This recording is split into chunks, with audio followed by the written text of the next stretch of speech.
Bugungi video F-Global programmasi haqida bo'ladi. F-Global programmasi sityovoy apteka, ya'ni tarmoqli aptekalar uchun mo'ljallangan. F-Global dasturida filiallaringizda qancha savdo bo'lgan, kim nechida kelib, nechida ketgan, ya'ni programmani nechida ochib, nechida yopilgani, filiallaringiz bo'yicha qilingan savdolar, filiallar bo'yicha otчетlarni faqatgina F-Global dasturidan olishingiz mumkin.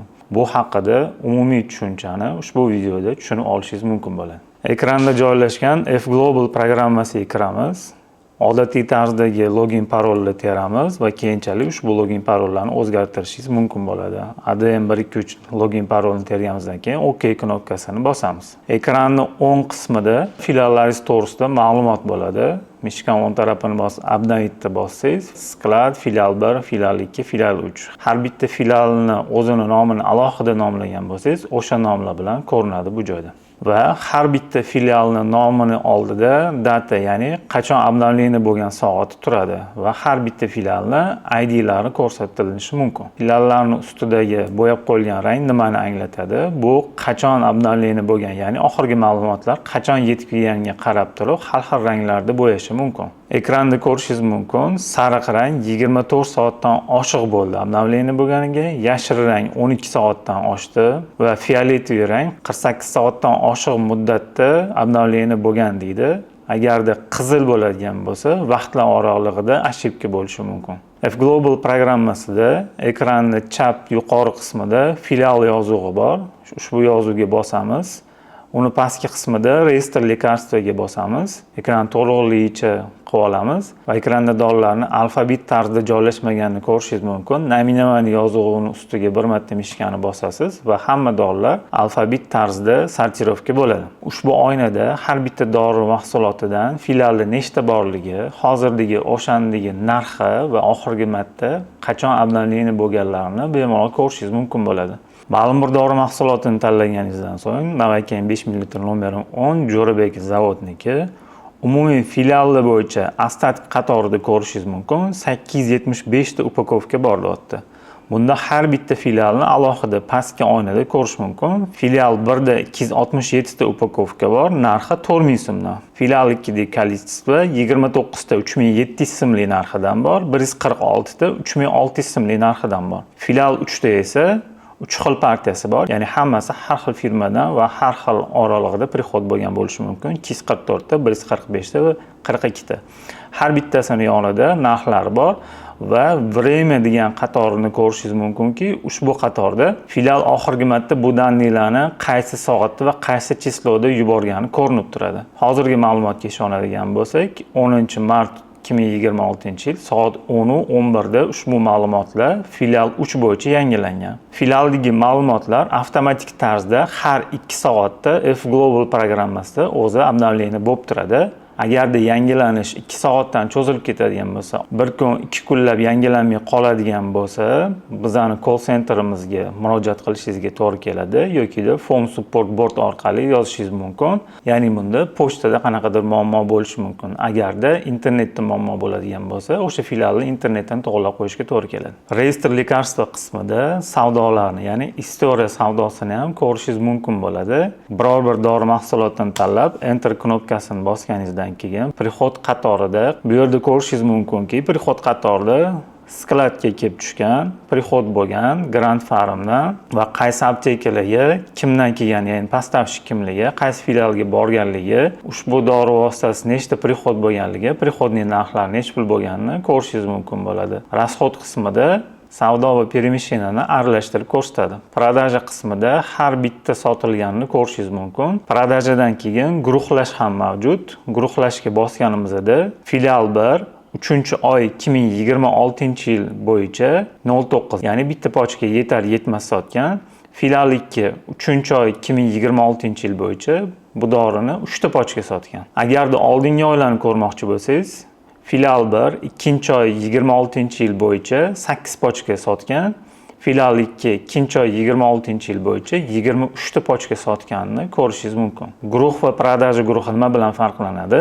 Guruhda, ya'ni gruppirovkada ichida sotilgani ham, перемещение bo'lgani ham bo'lishi mumkin. Faqatgina sotuvni o'zini ko'raman desangiz, gruppirovka продажа bo'limiga o'tasiz va filial 3-oy 2026-yil bo'yicha savdolari va har bitta filialni qaysi oyda nechta sotganini ko'rishingiz mumkin. Agarda biror bir dori mahsuloti filiallar bo'yicha ham, skladlar bo'yicha ham umuman qolmagan bo'lsa, ostatk qatorida 0 sonni ko'rishingiz mumkin. Bu shuni bildiradiki, bu dori mahsuloti qachondir filiallaringizda bo'lgan, lekin hozirgi ostatkasi 0, ya'ni umuman filiallar bo'yicha yo'q. Enter bosib turib, istoriya bo'yicha ham ko'rishingiz mumkin, qachondir prihod bo'lgan, lekin hozir butun state bo'yicha ham, sklad bo'yicha ham yo'qligini kuzatishingiz mumkin. Keyingi qismi reyestr prihodi. Reyestr prihodga bosamiz va ekranning yuqori qismi отдел bo'limidan har bitta filialni alohida ajratishimiz mumkin. Reyestr prihod bo'limi nimani anglatadi? Har bitta filialingizda F-apteka reyestrida, ya'ni prihodlarning nakladnoyi bor. 3-sana kuni, 4-sana kuni, 5-sana kuni ma'lum bir nakladnoylar prihod bo'lib tushadi. O'sha nakladnoylar prihod bo'lgani yoki bo'lmaganini siz shu yerdan tekshirib olishingiz mumkin bo'ladi. Bunda har bitta filial uchun alohida filtr qo'yish kerak. Filial 1, filial 2, filial 3 yoki ma'lum bir nom bilan nomlangan bo'lsa, o'sha nomlar orqali saralab turib, ma'lum bir oyga, agar mart bo'ladigan bo'lsa, 1-martdan martning oxirigacha nechta nakladnoy tushgan, umumiy necha pullik summa prihod bo'lgan shu aptekaga va sotuv summasida necha pullik prihod bo'lganini har bitta filial bo'yicha prihod reyestrini ko'rish mumkin. Odatda oldin bittali apteka bo'lganda, shunchaki bu qismni F-apteka prihod reyestrga kirib tekshirgan bo'lsangiz, globalkada ham xuddi shu qismi bor. Uni nomi reyestr prihod deb nomlanadi va shu qismdan har bitta filialni ajratishingiz mumkin. Tepada filial 1 tanlaymiz. 1-martdan 31-martgacha bo'lgan sanani belgiladik. Ekran chap qismida update knopkasini bosamiz. Ekranda 6 ta nakladnoy va har bitta nakladnoyda necha pullik prihod narxi va ichida nima dorilar borligi hammasi ko'rinib turadi. Agarda filial ushbu dorini hali o'zi qabul qilmagan bo'lsa, ushbu nakladnoy fioletoviy rangda bo'lib turadi. Ushbu fioletoviy rang qachonki filialdan keyingi danni kelganda yangilanishi mumkin. Ya'ni ushbu ma'lumotlarni sizga yuborgan vaqtida hali filialdagilar dorilarni tekshirib aktivatsiya bosishmagan bo'lsa, sizga ushbu ma'lumotni jo'natishgan. Ushbu ma'lumot jo'natilgandan keyin 5 daqiqa o'tib ular aktivatsiya bossa, ularning yangilangan yangiligi 2 soatdan keyin sizga yetib keladi va fioletoviy rang oqqa o'zgaradi agar qabul qilishgan bo'lsa. Va oldingi oylar bo'yicha solishtirishlarni amalga oshirmoqchi bo'lsangiz, tepa yuqori qismidan boshlanish oyini fevralning boshiga, tugashini esa fevralning oxiriga qo'yamiz. Update knopkasini bosamiz. Fevral oyi bo'yicha 22 ta nakladnoy bo'lgan, umumiy prihod summasi, sotuv summasi rozrishni bir qatordan olishingiz mumkin. Agarda ushbu ma'lumotlar Excel'li variantda kerak bo'ladigan bo'lsa, ekranning tepa qismida Excel'ga bosish bilan mana shu ma'lumotlarni Excel'ga yuklab olishingiz mumkin. Ma'lum nakladnoy ichida nima dorilar joylashganini ko'rmoqchi bo'ladigan bo'lsangiz, kerakli summani tanlaysiz. Ekranning chap burchagida joylashgan redaktirovat knopkasini bosamiz va ushbu nakladnoyda nima dorilar yuborganini hammasini ko'rishingiz mumkin bo'ladi. Va agarda ushbu ma'lumotni pechat qilib oladigan bo'lsangiz, pechat knopkasini bosib, nakladnoyni bosasiz va ushbu ma'lumotlarni pechat qilib olishingiz mumkin bo'ladi. Keyingi bo'lim reyestr rasxod. Bilamizki, sityoviy apteka bo'lgandan keyin har bitta dori mahsuloti через sklad orqali prihod bo'ladi. Sklad orqali prihod bo'lganidan keyin filiallarga yuboriladi. Filialga yuborilgandan keyin uni qabul qilib oladi. Filialning oldida bu dori mahsulotini yoki sotish yoki boshqa filialga berish yoki-da skladga qaytarib yuborishgina bo'ladi. Ya'ni kelgan nakladnoylarni filialdagi biror bir odam, administrator bo'ladimi, boshqasi bo'ladimi, kelib tushgan nakladnoyni o'zgartirish yoki-da o'chirish huquqi mavjud bo'lmaydi. Agar hamma pravlarni bergan taqdirda ham filialdagi biror bir dorini shunchaki yo'q qilish, shunchaki o'chirish mumkin emas. Uni faqatgina klientga sotish, boshqa filialga перемещение qilib o'tkazish yoki-da обратно skladga qaytarib yuborish mumkin. Savdodan tashqari qilingan ishlar, ya'ni filialdan filialga berilgan tovarlar yoki skladga qaytgan tovarlar to'g'risidagi ma'lumotni reyestr rasxoddan ko'rishingiz mumkin bo'ladi. Prodaja haqidagi ma'lumotlar esa boshqa bo'limda joylashgan bo'ladi. Ya'ni savdosidan tashqari nima ish qilganini, kimga permisheni qilingan, qaysi tovarlar vazirat bo'lganini ko'rmoqchi bo'lgan bo'lsangiz, reyestr rasxod bo'limiga kirasiz. Tepadan qaysi aptekaligini tanlaysiz. Masalan, filial 1ni tanlaymiz, obnovit knopkasini bosamiz. Mart oyi bo'yicha martning boshidan mart oxirigacha ko'ramiz. Ushbu sanani yonida joylashgan faktura, bron, FSE degan knopkalarni ko'rishingiz mumkin. Bunda FSE knopkasini bosamiz va filial 1 savdodan tashqari kimga vazirat qilgan, kimga permisheni qilgan hamma ma'lumotlarni ko'rishingiz mumkin. 1-mart kuni skladga vazirat qilgan va qaysi dorilarni vazirat qilgan haqida pastki oynada ko'rasiz. Keyingi summalar bo'yicha 294 minglik dorini skladga vazirat qilgan, u dorilarni ham ko'rishingiz mumkin bo'ladi. Agarda skladdan yuborilayotganda kommentariy qoldirilgan bo'lsa, kommentariy bo'limida ham bu ma'lumotlar aks etadi. Ma'lum bir filialga ushbu dorilarni permisheni qilib o'tkazishgan bo'lsa, ya'ni yuborishgan bo'lsa, 6-mart kuni filial 2ga 1.550.000 so'mlik dori permisheni qilingan. Nima doridan nechta permisheni qilinganligi hammasi to'g'risidagi ma'lumotlar ekranning pastki qismida joylashtiriladi. Kolичество qatorida 20 dan keyin 0 paydo bo'lishi mumkin. Buni sababi ba'zida ochiq upakovkalarni ham permisheni qilish mumkin. Shu sababdan 20 pochkadan keyin 0 paydo bo'ladi. Qaysidir filialni tekshirmoqchi bo'ladigan bo'lsangiz, o'sha filialni ekran yuqori qismida joylashgan papka orqali tanlaysiz. Filial 2ni tanlaymiz, obnovit knopkasini bosamiz. Filial 2 mart oyi bo'yicha skladga vazirat qilgan yoki boshqa filiallarga permisheni qilgan ma'lumotlarni ko'rishingiz mumkin bo'ladi. Agar bu ma'lumotlar sizga oldingi oylar bo'yicha kerak bo'ladigan bo'lsa, kerakli oyning boshlanish sanasini 1-kalendardan tanlaysiz va 2-kalendarga ushbu oyni yakunlanish sanasini tanlaysiz. Ekrandan obnovit knopkasini bosasiz. Fevral oyi bo'yicha umumiy skladga vazirat qilingan va permisheni qilingan savdodan tashqari hamma ishlarini ushbu bo'limda ko'rishingiz mumkin bo'ladi. Savdodan tashqari 26 million so'mlik rasxod bo'lgan. Ma'lum bir davrda birinchi filial boshqa filiallarga necha pullik tovar berganini ko'rmoqchiman desangiz, unda kerakli filtrlarni ishlatishingiz kerak bo'ladi. Misol uchun 1-yanvardan martning so'ngigacha tekshiramiz. Tepadagi bo'limga filial 2 deb yozamiz. Obnovit knopkasini bosamiz. 23 ta nakladnoy bo'yicha savdodan tashqari ish qilingan. Buni orasida vazirat dilyaptiki, bu permisheni hisoblanadi va vazirat na sklad. Bu skladga qaytib ketgan dorilar. Endi boshqa filiallarga bera olgan permishenini ko'rmoqchi bo'lsangiz, dokument bo'limidan kitobchasini bosamiz va bu yerdan vazirat dilyaptikani tanlaymiz. Vazirat dilyaptikani tanlab turib, obnovit bosganimizdan keyin faqatgina permisheni bo'lgan dokumentlarni ko'rishingiz mumkin. Filial 3ga, filial 1ga necha pullik summada qaysi dorilar berilganligi va umumiy nechta nakladnoy bo'lganini shu qismda ko'rish mumkin. Agarda ma'lum bir filialga ma'lum bir filial qancha tovar berganini ko'rmoqchi bo'lsangiz, masalan, filial 2 1 yil davomida filial 3ga necha pullik dori berilgan yoki ma'lum bir kvartal, ma'lum bir oy davomida necha pullik tovar berilganini ko'rishingiz ham mumkin. Buning uchun yana filtr ishlatish kerak bo'ladi. Apteka 2ni tanladik va 2025-yil mobaynida bu filial 3-filialga necha pullik dori berganini ko'rish mumkin. 01/01/2025 dan 31/12/2025 deb tanlaymiz. Obnovit knopkasini bosamiz. Organizatsiya bo'limidan filial 3ni tanlaymiz. Ya'ni filial 2, filial 3ga 2025-yil davomida necha pullik tovar bergan. Tanlaymiz, obnovit qilamiz. 2025-yil boshidan oxirigacha filial 2, filial 3ga umumiy hisobda 51.988.000 so'mlik dori bergan va hammasini berilgan sanalari ushbu bo'limda fiksatsiya qilinadi. 15 ta nakladnoy bo'yicha 51.988.000 filial 2, filial 3ga tovarlarni jo'natgan. Va xuddi shunday filtr orqali boshqa filiallarni qaysi filialga necha pullik tovar berganliklarini ma'lum bir kvartal, yil bo'yicha bemalol ko'rishingiz mumkin bo'ladi. Agarda faqatgina skladga qaytarilgan dori nakladnoylarni ko'rmoqchi bo'lsangiz, reyestr rasxod bo'limida kerakli filialni tanlaysiz. FSE joyiga galchka qo'yamiz. Dokumenti bo'limidan vazirat na sklad tanlaymiz.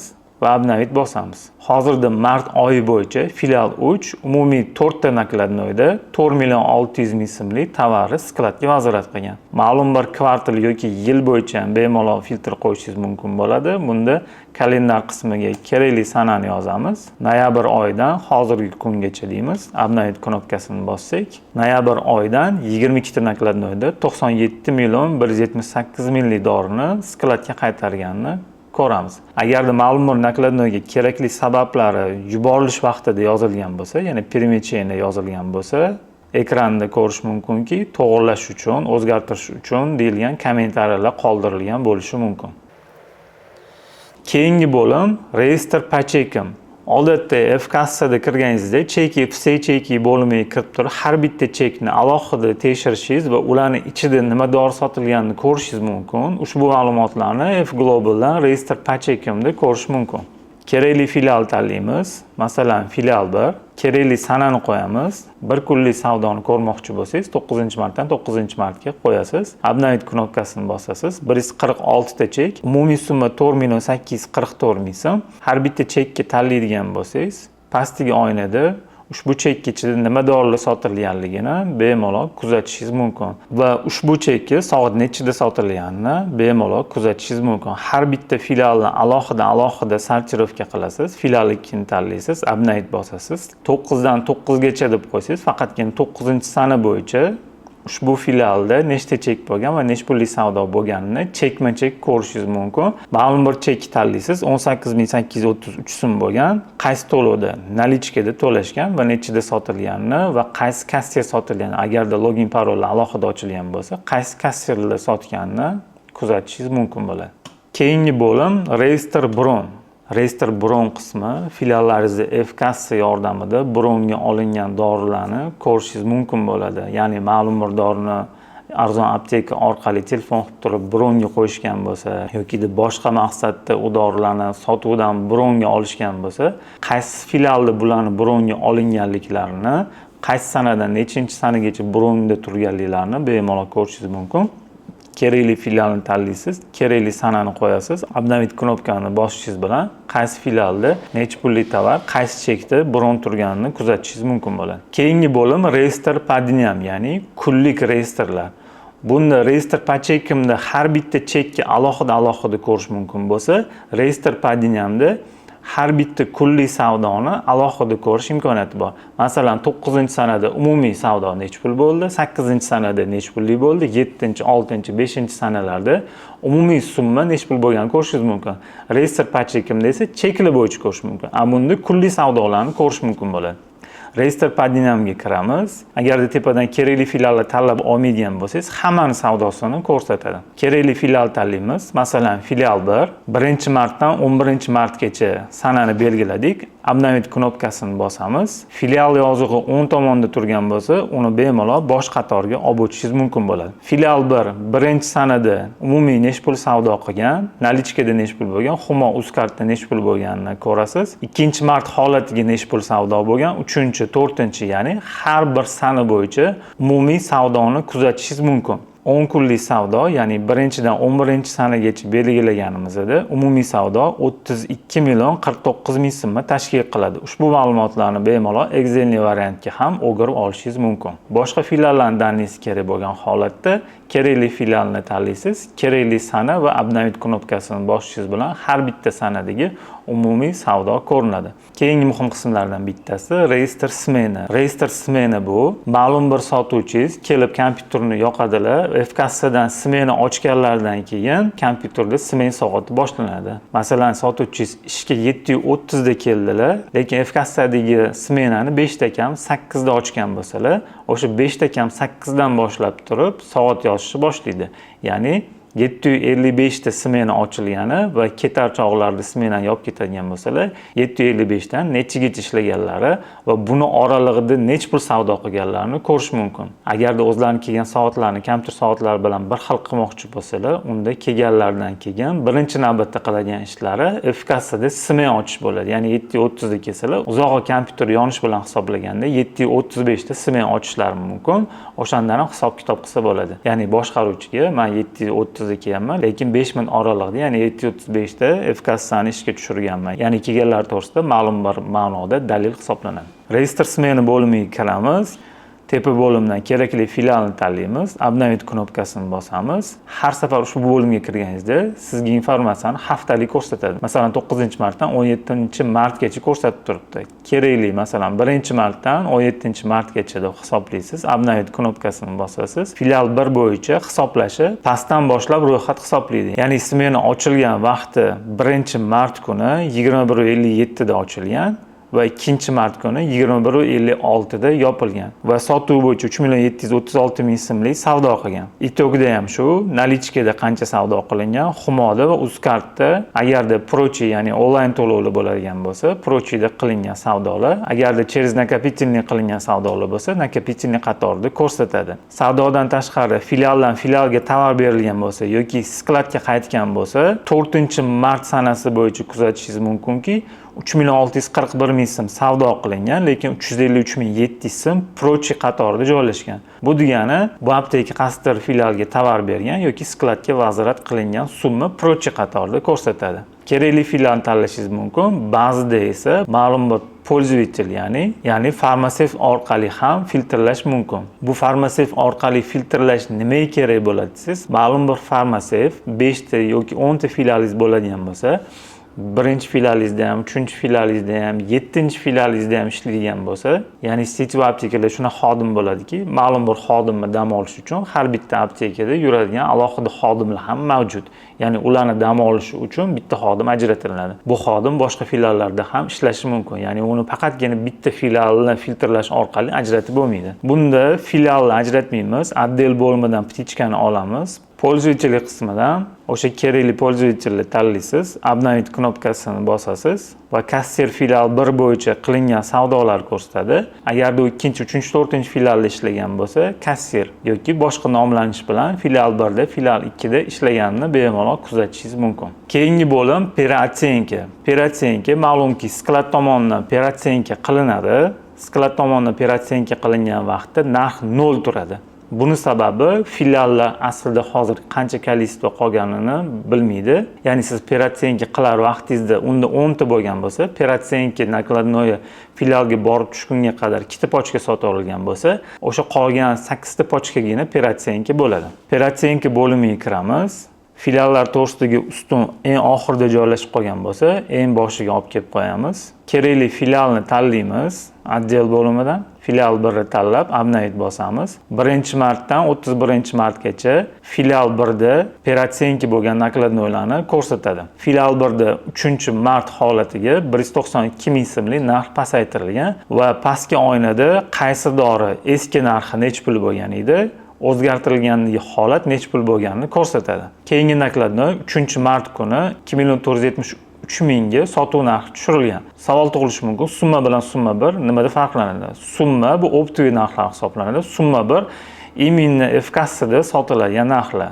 Ziyonni summa 1 dan hisoblab olasiz. 3-martda 2-nakladnoyda ko'rasizki 141,000 so'm va 241,000 so'm bo'ldi. Siz aslida summa 1 qatoriga qaraysiz va 241,000 so'mga narx tushirilganini ko'rasiz. Har bitta dori mahsulotidan nechta pochka bo'lgan peratsenka paytida 212,400 so'mdan 2,600 so'mga tushirilgani va umumiy shu 9 ta pochkadan 106,200 so'm yo'qotilganini va umumiy tarzda nakladnoy bo'yicha 241,600 so'mga narxi pasaytirilganini ko'rish mumkin. Mart oyi bo'yicha 7,364,000 so'm sotuv narxi pasaytirilganini ko'rasiz va bu filtrni 1-chi, 2-chi, 3-chi filialga qo'yib turib tekshirishingiz mumkin. F-Globaldagi login parollarni o'zgartirmoqchi bo'lsangiz, F-aptekadan o'zgartirib bo'lmaydi. F-Globaldan настройки bo'limiga kirasiz. Pользователь bo'limiga kirib turib, mishkan o'ng tarafini bosib, redaktirovat qilib, F-Globaldagi login parollarni o'zgartirishingiz mumkin bo'ladi. Sizga mumkin bo'lmagan ishlar не может делать qatorida turadi. Mishkan chapini 2 marta bosgan holatda может делать qatoriga olib qo'yishingiz mumkin. Oldin bittali apteka ishlatgan bo'lsangiz, F-aptekadan отчет bo'limidan o'zingizga kerakli отчетlarni olardingiz, ya'ni остатки datu qilib, hozirgi kundagi ostatkangizni Excel'li variantda ko'rardingiz. Prodajalarni Excel'li variantda ko'rmoqchi bo'lsangiz, продаж за период qilib turib yoki продажи по сотрудникам qilib turib savdolarni ko'rishingiz mumkin. mumkin edi. Endi har bitta filial bo'yicha, filial 1, filial 2, filial 5 bo'yicha ham kerakli отчетni tanlab, kerakli filialni tanlaganingizdan keyin Excel knopkasiga bosishingiz bilan ushbu ma'lumotlarni F-Global dasturidan ko'rishingiz mumkin. Отчет knopkasini bosamiz va отчетlarning ro'yxatidan остатки tovarni datuni tanlaymiz va pastki qismidan filiali bo'limidan kitobchani tanlab, qaysi filial ostatkasini ko'rmoqchi bo'lganingizni tanlashingiz kerak. Filial 1ni tanlaysiz, qaysi sanaga 11-mart holatiga deb turib, ekranning o'ng tarafida joylashgan Excel knopkasini bosasiz va 11-mart holatiga filial 1da necha pulli ostatkangiz borligini Excelni variantda sizga taqdim etadi. Filial 1 ostatkasi, поставщик, ya'ni bu dorilar kimlardan kelgani, dori nomi, tip natsenkasi, zavodlari, приходный narxlari, sotuv narxlari, endekslari hammasi ko'rinadi. Umumiy sotuv narxidagi ostatkasi 328 734 ming so'm bo'ladigan bo'lsa, umumiy приходныйdagi narxi 277 635 ming so'mni tashkil qiladi. Va har bitta filial bo'yicha ushbu отчетlarni filtr yordamida tanlab olishingiz mumkin. Продажasi bo'ladigan bo'lsa, продажа за periodga kirib, nechinchidan nechinchigacha va kerakli filial tanlab turib Excelga bossangiz ushbu ma'lumotlarni chiqarib beradi. F-Global dasturidagi отчетlar hammasi F-Apteka bilan bir xil, faqatgina kerakli filial, kerakli отчетni tanlaysiz, Excelga o'girishingiz bilan ushbu ma'lumotlarni o'sha filial bo'yicha beradi. Agar kerakli filial tanlamagan bo'lsangiz, sizda 3 ta filial bo'ladigan bo'lsa, shunchaki filial tanlamasdan turib Excelga bosadigan bo'lsangiz, hamma filialingiz ostatkasini bitta Excelga sig'dirib beradi. F-Globalda bor, lekin F-Aptekada yo'q bo'lgan bitta отчет bor. U ham bo'lsa, siz tovar перемещение qilganingizdan keyin отправка knopkasini bosganmisiz, yo'qmi to'g'risidagi ma'lumotlarni chiqarib beruvchi отчет hisoblanadi. Отчет bo'limida eng pastki qismida test перемещение degan отчет bor. Ushbu отчет bilan farq qiladi. Test перемещениeni bosamiz, hech qanaqa filial tanlamaymiz. Fevral oyi bo'yicha tekshirib ko'ramiz. 1-fevraldan 28-fevralga qilib tanlaymiz. Excel knopkasini bosamiz. Shu tartibdagi отчет chiqarib beradi. Birinchi filial bo'limi kim prihod qilganini ko'rsatadi. Получатель kimga yuborilgan, qaysi nakladnoyda, qaysi sanada yuborilgan, umumiy summa necha pul bo'lgan, summa приходный aks etgan bo'lsa, summa приходный, statusini ko'rsatadi va состояниесini ko'rsatadi. Status va состояние собран, ya'ni siz dorilarni перемещение o'tkazgansiz va отправить knopkasini bosgansiz, отправление успешно chiqqandan keyin statusi yesga o'tadi. Agarda siz перемещениеga o'tkazib turib, lekin отправить knopkasini bosmagan bo'lsangiz, status net turadi. Buni bilasizki, ushbu dorini перемещение qilgansiz, lekin filialga отправка qilmagansiz. Ba'zi bir dorilar zablokирован turadi va statusda net turadi. Bu skladda yashil dokumentlar, ya'ni filialdan qaytib kelgandan keyin yashil holatga o'tib qoladi, blokirovka holatida turadi. Buni spesiyalni qilish uchun yoki narxni o'zgartirib yuborish uchun qilgan bo'lishingiz mumkin. Ushbu dokumentlarning holati zablokирован, statusida net yozig'i turadi. Ushbu отчет orqali tekshirishingiz mumkin. Agarda skladdan отправление успешно bo'lib ketgan bo'lsa, lekin filial internetida nosozlik bo'ladigan bo'lsa, pochtasida nosozlik bo'ladigan taqdirda ham bu yerda yes knopka turadi. Buni sababi sklad o'ziga tegishli bo'lgan hamma ish qilgan, ya'ni nakladnoyni pochta orqali yuborgan, lekin borib tushuvchi filialda interneti nosoz bo'lgani uchun yoki pochtasida muammo bo'lgani uchun ushbu ma'lumot kelmayotgan bo'lishi mumkin. Ushbu holatlarda ham bizni Phone Support Board orqali yoki call markazimiz orqali ushbu muammoga yechim olish mumkin. Agar internetda muammo bo'lmasa, pochta nastroykalarni bizni xodimlar qilib berishadi. F-Global haqidagi ma'lumotlar shulardan iborat edi. Xayr, salomat bo'ling.